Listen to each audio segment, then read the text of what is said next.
The Panama Canal, a way to connect two oceans.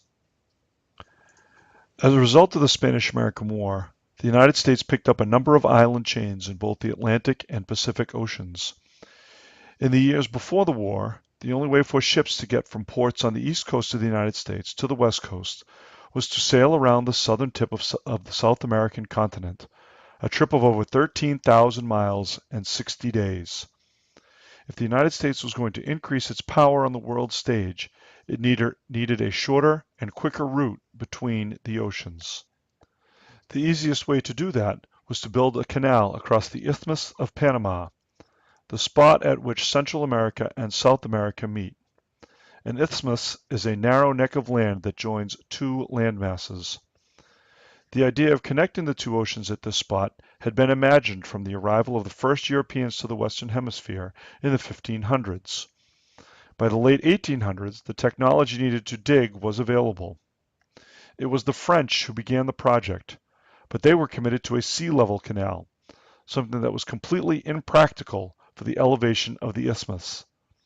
By 1896, their company was bankrupt and sold the rights to building the canal to the United States.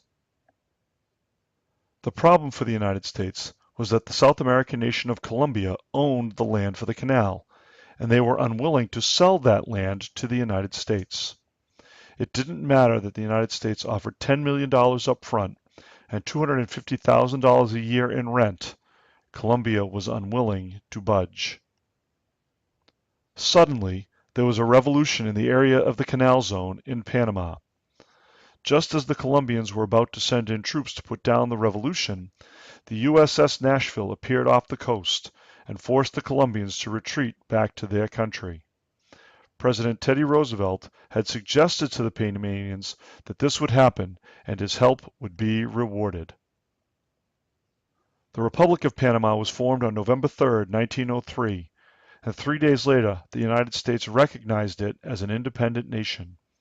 On November 18th, a little bit more than 2 weeks after Panama was formed, the United States and Panama signed a treaty which gave Panama the same payment for using the land of the canal zone as would have been given to the Colombians. In May 1904, United States-led construction of the canal began. In 1905, Congress approved the building of a lock-based canal, and a year later, President Roosevelt became the first sitting president to leave the United States when he visited the canal zone in 1906.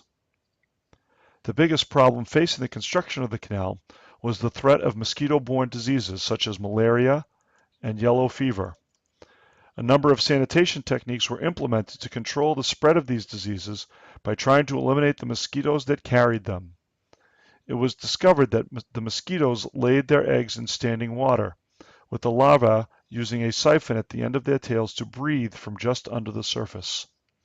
Eliminating standing pools of water and draining marshes and swamps helped to take care of the locations for laying eggs, and putting a layer of oil on top of any standing water prevented any larvae from surviving. This was the work of Colonel William Crawford Gorgas, and by 1906, most of those mosquito-borne diseases were eradicated from the canal zone, making its building much safer. The first ship traveled through the canal under its own power in January 1914. Almost immediately, the canal was hailed as a technological marvel and shortened the trip from Atlantic to Pacific Ocean by almost 2/3 to about 5,000 miles. Its greatest military impact may have been during World War II, when the United States needed to restore the virtually destroyed Pacific Fleet after Pearl Harbor. In 1977, President Jimmy Carter signed a controversial treaty that removed United States control of the canal zone in 2000, giving control of the region to Panama. Today, close to 300 million tons of shipping passes through the canal each year, and it is part of 144 of the world's water trade routes.